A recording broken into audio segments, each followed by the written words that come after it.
Baik, bismillahirrahmanirrahim. Assalamualaikum warahmatullahi wabarakatuh. Waalaikumsalam warahmatullahi wabarakatuh.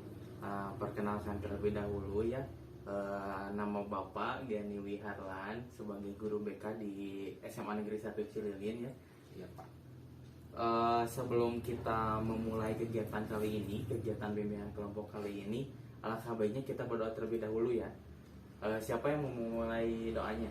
Dari soalnya kan sebelum memulai alangkah baiknya kita berdoa dulu. Berdoa dalam arti mulai selesai. Nah, sebelum memulai juga kita atau Bapak sendiri mau menanyakan nih, kan sekarang udah berjalan lama nih pandemi. Apakah kabar teman-teman sehat?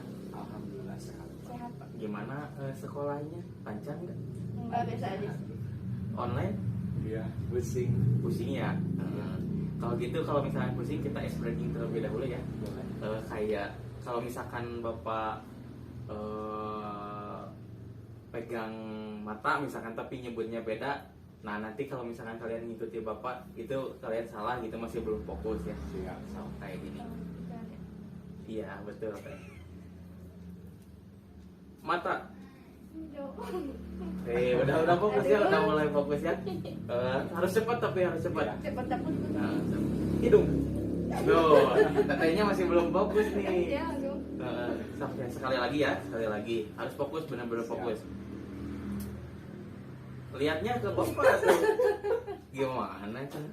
1, 2, 3. Mata. Udah benar ya, udah fokus ya. Udah fokus. Kalau udah fokus, sesuai dengan poster ya, kan Bapak menyebarkan poster mengenai bimbingan kelompok, yang dimana posternya itu Bapak akan menyampaikan mengenai insecure di sana. Nah, kebetulan kalian ini yang datang ke sini gitu untuk mengikuti kegiatan bimbingan kelompok ini. Nah, tujuannya Bapak ingin teman-teman semua itu mengetahui apa aja dampak dari insecure, terus apa sih bahaya dari insecure itu, terus mengenali insecure itu seperti apa gitu. Kemudian pada bimbingan kelompok kali ini ada aturan-aturan yang harus diikuti. Kalau misalkan Bapak bertanya mengenai sesuatu mohon dijawab, tapi terutama mengangkat tangan terlebih dahulu. Terus kegiatan ini akan dilaksanakan selama 20 menit. Kemudian apabila ingin izin keluar, angkat tangan terlebih dahulu biar Bapak mengetahuinya ya. Terus apa yang kita bahas kali ini, kalaupun nanti ada yang mau bercerita mengenai dirinya pribadi, nggak akan dikasih tahuin keluar gitu, karena sesuai dengan asas dari bimbingan dan konseling itu ada asas kerahasiaan, di mana dalam proses konseling atau bimbingan tidak akan disebarluaskan seperti itu. Kemudian apa teman-teman udah siap gak? Udah mengikuti kegiatan ini? Siap. Tapi sebelum itu udah tahu terlebih dahulu belum bimbingan kelompok itu apa? Enggak. Masa belum tahu? Kalau bimbingan sih, bimbingan itu apa coba? Dari mana sok? Ada yang mau menjawab? Dari dananya sok. Silakan. Ini nggak apa-apa, kan kita melakukan bimbingan kelompok ini secara sukarela ya kan. Iya. Bapak yang menyebarkan posternya. Nah, teman-teman kan udah datang ke sini ikut secara sukarela. Coba bimbingan itu apa? Saat ini bimbingan belajar kan ini mendapatkan bimbingan kemana? Oh, kalau misalkan belum tahu ya, pokoknya bimbingan konseling itu adalah proses di mana seseorang atau guru bimbingan dan konseling itu membimbing siswanya untuk mendapatkan atau mengetahui suatu hal gitu, menuntun lah gitu. Udah siap ya? Sebelumnya kita perkenalan lebih dahulu dari teman-temannya. Dari teteh ini siapa namanya? Dari kelas mana? Nama aku Lia dari kelas. Yang gede dong suaranya tuh. Nama aku Lia dari kelas 7A. Kalau dari hanya Nama aku Kevin dari kelas IPA 7. oh dari kelas IPA 7, sama-sama dari kelas IPA 7 ya? Iya. Dari Iya. 7 IPA 7A kan? Iya. Nah, kalau gitu sebelum Bapak menyampaikan materinya, kita lihat terlebih dahulu video yang akan Bapak tayangkan di sini ya. Baik. Ini mengenai insecure nih. Nangkep aja Pak.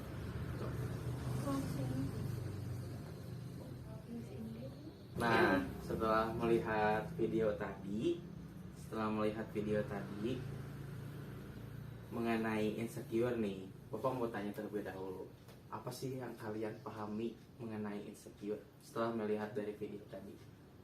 Dari siapa dulu, coba angkat tangan. Dari aku aja. Insecure itu ya aku tahu ya Pak ya. Insecure itu kan berarti kita tidak mensyukuri apa yang udah dikasih sama Allah gitu. Jadi merasa kurang, terus atau juga pengen jadi orang lain gitu, pengen punya apa yang orang lain punya. Ya gitu aja. Oke, kalau dari Nafidi?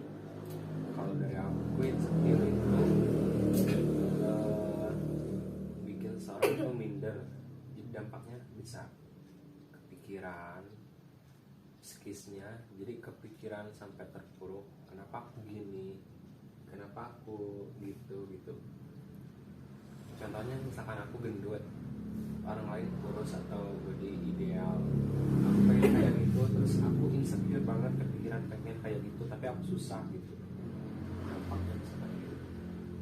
Ya, yang dijelaskan sama Lia sama Kevin tadi juga udah benar gitu ya, sesuai pemahaman pribadi, karena kalau pemahaman pribadi tentunya akan subjektif dan nggak akan salah gitu ya. Iya. Kalau Bapak ingin menambahkan saja mengenai pengertiannya, insecure itu kan kalau misalkan kita translatekan ke bahasa Indonesia itu adalah rasa tidak aman.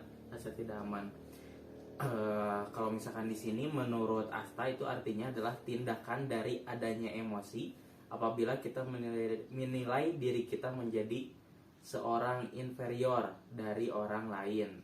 Jadi kayak ingin seperti orang lain kayak gitu. Kayak tadi disebutkan oleh A-nya. Jadi yang begitu. Nah, rasa aman itu sendiri bisa terjadi pada diri sendiri gitu. Jadi kalau misalkan insecure itu akan menimbulkan akibat-akibat yang buruk. Nah, akibat itu coba ada yang tahu nggak akibat dari insecure itu apa aja? Cok dari kan tadi pertama dari akibat kalau kita merasakan insecure, Dampaknya gitu bukan Pak? ya hampir sama lah pokoknya kayak gitu. Akibat yang di diri yang kembali ke diri kita sendiri itu apa? Saya jawab Pak. Mungkin kalau menurut saya akibatnya yaitu jadi banyak pikiran karena enggak tercapai ingin itu gitu. Boleh. Kalau dari tetenya? Mungkin menurut pengalaman pribadi ya Iya, Pak. boleh. Aku juga pernah insecure, Iya. kamu juga pasti. Nggak tahu deh Bang. Pasti jadi overthinking gitu ya, jadi kepikiran. Terus pasti jadi nggak pede juga, kayak misalnya ada jerawat atau kenapa gitu ya. Jadi pasti jadi ya intinya jadi nggak bersyukur lah gitu sama apa yang udah ada di diri kita gitu. Jadi gitu. Nah, emang biasanya insecure itu terjadi karena keterlibatan dalam hal fisik, mental, atau ras, kayak warna kulit kah, atau merasa dirinya tuh nggak cantik atau nggak ganteng gitu, terus ada kelainan dalam diri sendiri. Biasanya insecure itu seperti itu. Nah, akibat yang ditimbulkannya itu biasanya ke sosialisasinya gitu. Kayak kalau misalkan merasa kayak gitu kan, untuk berhubungan baik dengan orang lain pun susah gitu kan. Iya. Ketika kita merasa, aduh, fisik saya nggak semenarik untuk dilihat orang lain nih gitu. Jadi ke dalam diri kitanya juga mengurangi potensi yang dimiliki gitu untuk berhubungan dengan orang lain. Itu akibat terbesar yang dirasakan kalau misalkan kita insecure gitu. Mereka akan selalu berpikiran kalau misalkan di lingkungan itu tuh kita akan diterima atau enggak gitu kan. Insecure itu biasanya seperti itu. Nah, kalau kita berbicara mengenai tanda-tanda dari insecure nih, Iya. menurut teman-teman sekalian, apa sih coba tanda-tanda dari insecure? Jadi menurut aku itu tanda-tanda insecure itu minder, pengen sesuatu sama seperti orang lain tapi kita nggak bisa mendapatkan sesuatu itu gitu. Kayak membandingkan diri dengan orang lain. Gitu. Itu menurut aku. Kalau dari menurut Tetehnya? Tanda-tanda ya. Paling kalau kelihatan banget tanda-tanda insecure itu jadi kayak menarik diri dari lingkungan gitu. Itu aja sih Pak poin utamanya menurut saya. Oke.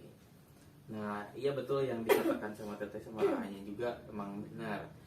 Tanda dari insecure itu biasanya menarik diri dari lingkungan. Dia tuh kayak jadi antisosial lah gitu, ansos. Terus tadi yang disebutkan oleh Aanya, membandingkan diri sendiri sama orang lain. Nah itu udah benar. Kemudian ada juga dia tuh tidak ingin keluar dari zona nyamannya dia gitu. Jadi ketika dia udah nyaman berperilaku A, ya udah A aja gitu, nggak ingin mencoba hal yang lain gitu. Terus yang kedua juga ada memandang rendah diri sendiri. Kan biasanya insecure itu sebagian besar kayak memandang rendah diri sendiri gitu. Pokoknya aduh diri saya teh nggak semenarik orang lain, atau saya nggak punya hal ini kalau orang lain punya, kayak gitu kan. Jadi memandang rendah diri sendiri. Terus ketika melakukan sesuatu dia tuh merasa harus mendapat pujian gitu. Nah itu juga. Terus gimana sih cara mengatasi agar orang-orang tersebut tidak insecure gitu? Coba ada yang tahu? Kan tadi dampaknya yang ditimbulkan itu bisa menjadikan dia sulit berinteraksi dengan orang lain, malu dan lain-lain kan, dengan ditimbulkan dengan tanda-tanda seperti yang tadi disebutkan. Nah, untuk menghindari insecure itu apa coba? Ada yang mau? Boleh. Intinya jadi diri sendiri, syukuri apa yang ada gitu. Itu aja dari aku. Kalau dari aku biar nggak insecure pasti harus bersyukur ya Pak ya. Iya. Terus kalau misalkan kayak insecure-nya jadi dari misalkan bentuk badan, misalkan pengen kayak orang lain gitu bagus, ideal, paling berarti dari kitanya harus berusaha gitu, kayak olahraga yang kayak gitu-gitu biar kayak orang lain, karena nggak ada yang nggak bisa gitu. Pasti bisa kalau kita mau kayak gitu sih. Baik, terima kasih. Betul sekali. Mengatasi agar tidak insecure memang ada banyaknya caranya. Seperti tadi, kebalikan saja dari tanda-tanda yang ditimbulkan, memang kayak yang tadi, fokus menjadi diri sendiri atau mencintai diri sendiri tadi. Terus bersyukur kita sebagai ciptaan Tuhan, agar memang apa yang kita pikirkan juga nggak selalu negatif gitu. Kalau kita bersyukur pasti akan berpikir positif terus. Kemudian jangan membandingkan diri kamu dengan orang lain, itu terutama karena kalau ada pepatah mengatakan rumput tetangga itu lebih hijau biasanya.